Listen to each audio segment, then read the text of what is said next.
Hello बच्चों, let's read the question. Which of the following is are soluble in excess of NaOH? Option A aluminium hydroxide AlOH thrice, option B chromium hydroxide CrOH thrice, option C ferric hydroxide FeOH thrice and option D zinc hydroxide ZnOH twice.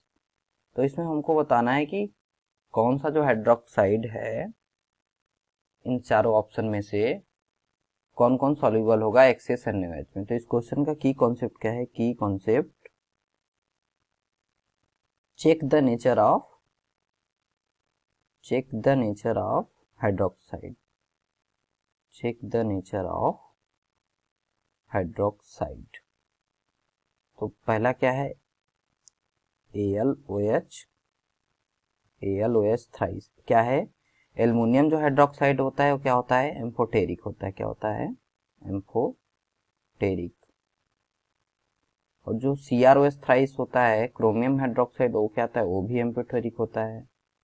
और जो zinc hydroxide होता है ZnOH twice, क्या होता है? ये भी amphoteric होता है। तो तीनों क्या होते हैं? एम्फोटेरिक। एम्फोटेरिक मीन्स क्या होता है?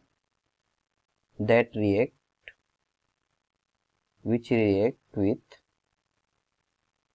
which react with acids as well as alkalis। क्या होता है? जो acid as well as alkali दोनों के साथ रिएक्शन करे वो क्या होता है?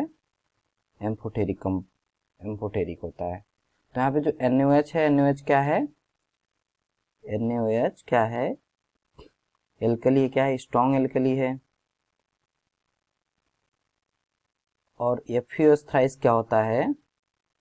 FeOH thrice that is ferric hydroxide, ये क्या है?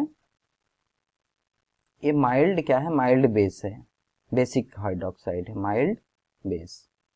ये क्या है? Mild base.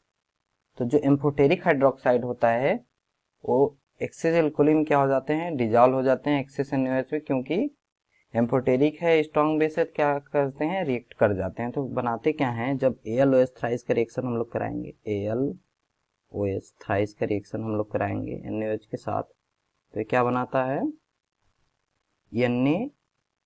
NaAlO2। इसका नाम क्या है? Sodium aluminate.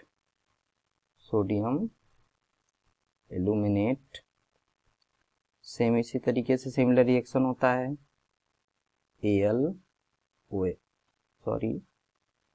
अब किसके साथ रिएक्शन होता है? क्रोमियम के साथ होता है। तो क्या होता है? CrOH थ्राइस प्लस NaOH क्या बनाता है?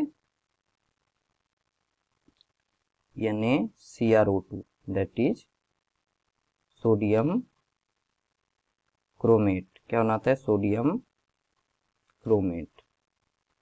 और जब इसका रिएक्शन कराते हैं हम लोग जिंक हाइड्रोक्साइड के साथ, तो क्या बनाता है? ZnOH ट्वाइस प्लस NaOH क्या बनाता है? एक्सेस, ये बनाता है आपका Na2ZnO2।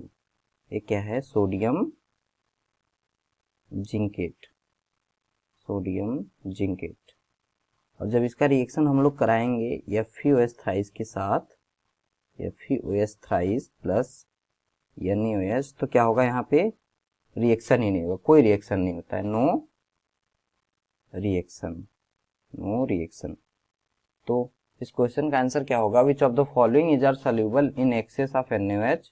AlOH थ्राइस है, CrOH थ्राइस है, FeOH थ्राइस ये क्या है? नहीं होगा। और डी वाला क्या है? ZnOH ट्वाइस ये है। तो इस क्वेश्चन का आंसर क्या होना चाहिए? A, B and A, B, D क्या है? Final answer. होप बच्चों आपको कॉन्सेप्ट समझ में आया होगा। Thank you and all the best.